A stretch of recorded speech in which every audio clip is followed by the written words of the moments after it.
আসসালামু আলাইকুম ওয়া রাহমাতুল্লাহ। আলহামদুলিল্লাহি রাব্বিল আলামিন ওয়া সালামুন আলাল মুরসালিন ওয়ালহামদুলিল্লাহি রাব্বিল আলামিন।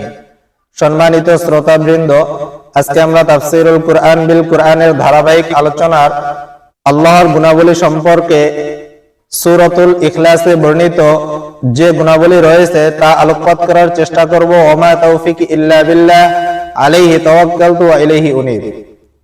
আল্লাহ সুবহানাহু ওয়া তাআলা আমাদেরকে সূরাতুল ইখলাসের ভিতরে 4টি গুণ উপস্থাপন করেছেন এবং আমাদেরকে এই 4টি গুণের মাধ্যমে শিক্ষা দান করেছেন। এই 4টি গুণের ভিতরে আল্লাহর একত্বতা অত্যন্ত গুরুত্ব ও জরুরি। আল্লাহ রাব্বুল আলামিন সূরাতুল ইখলাসের ভিতরে বলেন, কুল হুয়াল্লাহু আহাদ, বলুন আল্লাহ এক। আল্লাহুস সামাদ, তিনি কারো মুখাপেক্ষী নন। লাম ইয়ালিদ ওয়া লাম ইউলাদ, তিনি কাউকে জন্ম দেননি এবং কারো কাছ থেকে জন্মগ্রহণ করেননি। ওয়া লাম ইয়াকুল লাহু কুফুয়ান আহাদ, এবং তার সমতুল্য কেউ নেই।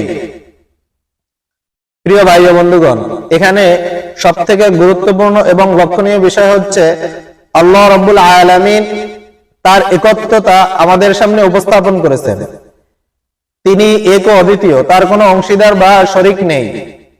তাহলে আমরা আল্লাহর নিকট যে সকল অংশীদার সাব্যস্ত করে থাকি, আমাদের জ্ঞান থাকা সত্ত্বেও এবং জ্ঞান না থাকা সত্ত্বেও, সেই সকল শরীক থেকে আল্লাহ পুত পবিত্র।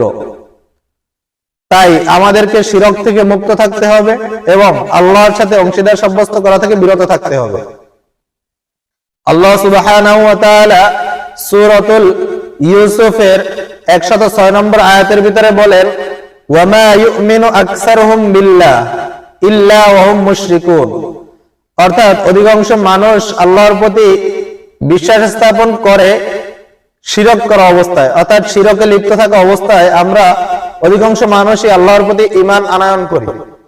কিন্তু আমাদেরকে আল্লাহর প্রতি ঈমান আনয়ন করতে হবে নির্ভেজাল এবং শিরক মুক্ত। 2 নম্বরে আল্লাহ রাব্বুল আলামিন বললেন, আল্লাহুস সামাদ, তিনি কারো মুখাপেক্ষী নন, অর্থাৎ তিনি কারো কোনো কিছুতেই তিনি মুখাপেক্ষী নয়, আমরাই সকলে তার নিকট মুখাপেক্ষী। 3 নম্বরে তিনি বললেন, তিনি কাউকে জন্ম দেননি এবং কারো কাছ থেকে জন্মগ্রহণ করেননি, অর্থাৎ তার কোনো ছেলে সন্তান নেই, কোনো সন্তানাদি নেই এবং তার কোনো পিতামাতাও নেই। তিনি কাউকে জন্ম দেননি এবং কারো কাছ থেকে জন্মগ্রহণ করেননি। 4 নম্বরে তিনি বললেন, তিনি কারো সমতুল্য নয়, অর্থাৎ আল্লাহ রাব্বুল আলামিন এর সমতুল্য কেউ নেই। আমরা যাদেরকে আল্লাহর সমতুল্য করতে চাই তিনি তাদের থেকে পবিত্র। তিনি কারোই সমতুল্য নয় এবং তার সমতুল্য কেউ হতে পারবেন না। এই বিশ্বাস নিজের মনে বদ্ধমূল রেখে আল্লাহর একত্বতা পোষণ করে তার প্রতি ঈমান আনতে হবে। তাই আজকের আলোচনা এখানেই শেষ করছি। আল্লাহ সুবহানাহু ওয়া তাআলা আমাদের সকলকে এর উপর একনিষ্ঠভাবে আমল করার তৌফিক দান করুন। ওয়া আখির দাওয়াহুম আনিল হামদুলিল্লাহি রাব্বিল আলামিন ওয়া নি'মা আজরুল আমিলিন।